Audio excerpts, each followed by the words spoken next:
How to add slow motion effect in Filmmaker Pro. First of all, open the app on your device. Then create a new project or open an existing one where you want to add the slow motion effect. Import the video clip that you want to edit and place it onto timeline.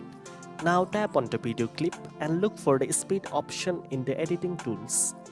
Adjust the speed slider by dragging it towards to the left to slow down the video. The more you drag it, the slower the video will become. You can preview the clip to see how the slow motion effect looks. If needed, fine-tune the speed until you get the desired effect. For a smoother result, make sure the video is recorded in a higher frame rate. This will keep the quality sharp even when slowed down. Once you are happy with the result, save or export your video to your device. Now you know how to add slow motion effect in Filmmaker Pro. If you found this tutorial helpful, don't forget to like, share and subscribe for more video editing tips. Thanks for watching and I'll see you in the next one.